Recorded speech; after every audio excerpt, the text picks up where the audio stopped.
Next on our list is Melanie, oh, I'm going to do this wrong, and I just... Gwendolyn, thank you, who is a occupational health and safety 2-year fast track alumni from Imperial Oil. You guys hear me okay if I don't use a microphone? Is this okay? They make me a little bit nervous. So we'll just try this, and I'll just keep kind of parading in front of you the whole time. But my name is Melanie Gwendolyn. I graduated from Ryerson in 2007, so I think still considered recent, hopefully. And I graduated from the 2-year fast track OH&S program. So since I graduated, I've been working with Imperial Oil in 3 different assignments, 2 in Alberta, and now I'm back in Ontario here. So I'll tell you a little bit about those. But first, what I thought I'd do is tell you a little bit about my educational background and some of the things that Ryerson really helped me with that I could take and apply to my job at Imperial. And then I'll tell you a little bit about what I do at work. Kind of like a working resume, sort of, I guess, eh? So before I came to Ryerson, I did a biochemistry degree at Wilfrid Laurier down the highway. And all through my university days, I worked at Home Depot. And I worked in the hardware and lumber and building materials department. And that was what really got me interested in health and safety. I joined a number of committees. I participated in some unfortunate incident investigations. But that started to really spur my passion and my interest in health and safety, particularly from the science side of things. So when I came across the program at Ryerson, it was a natural fit for me, and I decided to enroll. And much as Tula talked about the 2-year option, that looked pretty good, right? You've already got your 4-year degree, you can do a 2-year add-on. And I was really interested in the program because, again, it was that science base that I was looking for.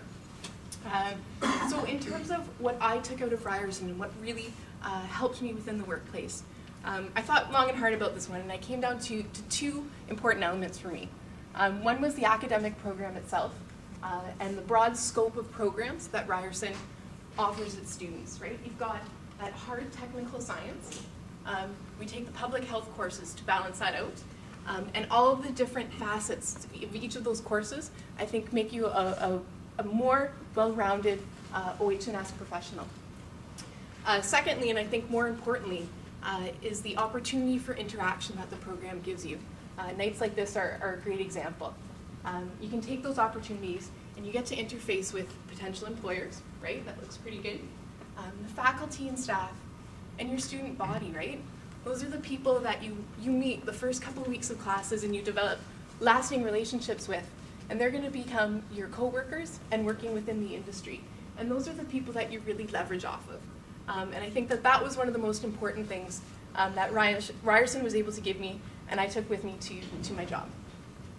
A little bit about my job experience at Imperial Oil. Like I said, I started about 3 weeks after graduation as well.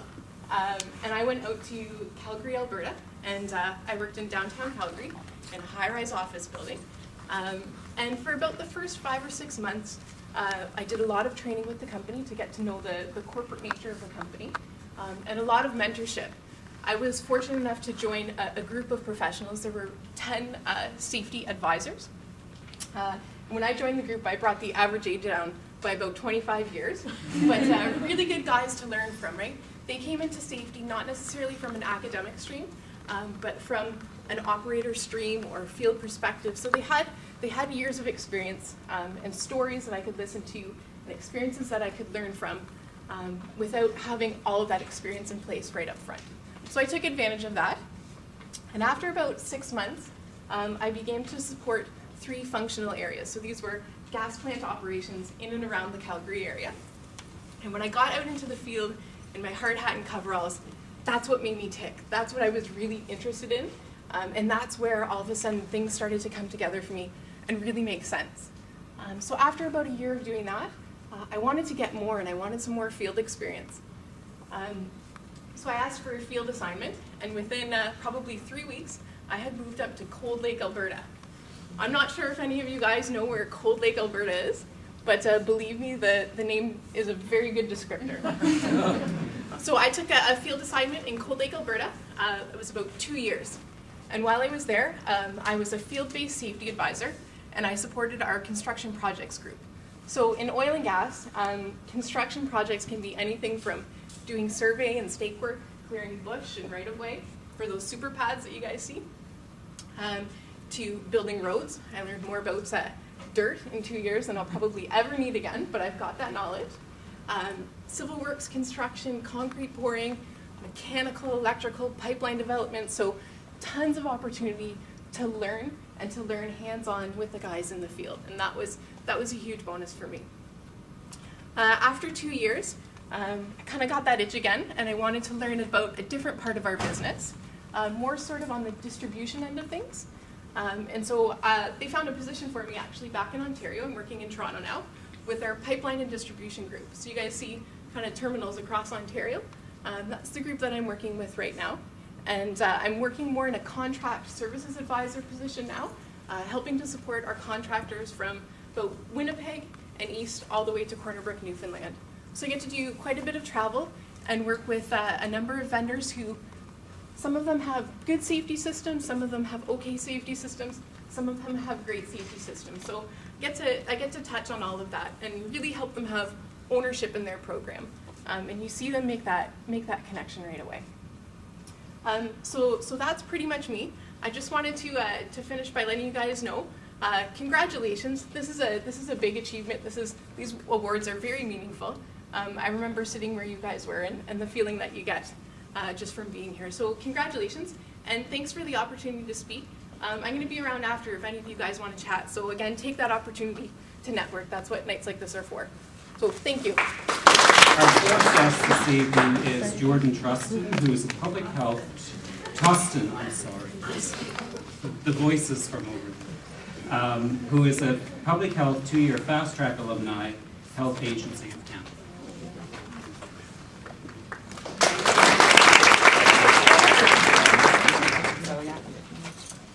So, hi everyone. Thank you very much for allowing me to speak here tonight, and congratulations to everyone. So, I was in the Public Health Fast Track program. I graduated in 2004. I started out my career after that as a public health inspector. So I was a health inspector in the Niagara region, and then I moved on to Toronto Public Health. I always had a really keen interest, because of Ryerson, in epidemiology and in particularly with communicable diseases and sort of the applied epidemiology. So I decided to go back to school and do my master's in epidemiology at the University of Toronto. I did this part-time. I started when I was at Niagara Region, and then I was still in it when I was at Toronto Public Health, and they were very, very supportive. I just worked flex hours. It only took me about 2 years to finish my master's part-time. So when I finished my master's, I continued to work for Toronto Public Health as a health inspector and as an epi. I sort of had a dual role doing both. And I decided to apply to the Canadian Field Epidemiology Program. So I don't know if you're all familiar with this program, but it's a program from the Public Health Agency of Canada. They accept about a maximum of 10 epidemiologists per year. And we have partners across the globe. So at the CDC, it's called their EIS officers. In Canada, we're field epidemiologists. There's a big program in Europe called EPIET. So I was successful in my application to the Canadian Field Epidemiology Program, which I was later told was very much had to do with my applied public health knowledge, which was very much because of Ryerson and then my experience in the field as a health inspector. So having been in that program, I can tell you I still work for them now, and Ryerson graduates with public health experience are definitely people that we do want in the program, because there is that sort of applied public health knowledge that's essential. Because in this program, basically, as a field epidemiologist, you're getting sent out across the country or internationally on outbreaks. So if there is a local or provincial government body that needs help, needs support, a field epidemiologist will get sent out into the field to provide that support. There's only about 100, a little more over 100 than us in Canada since the program began.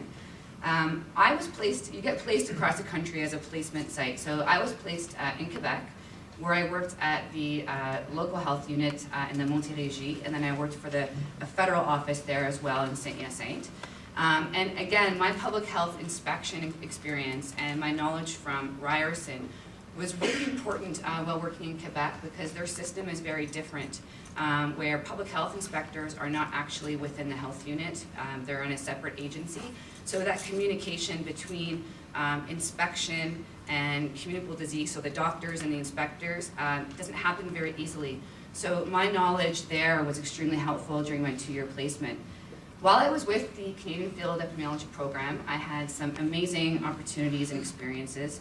I did a research project in Iceland based on an epidemic of campylobacteriosis that they had there.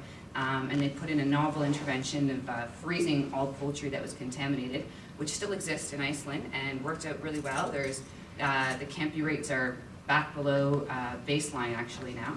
So I did a research project there. I was sent out for a variety of outbreaks.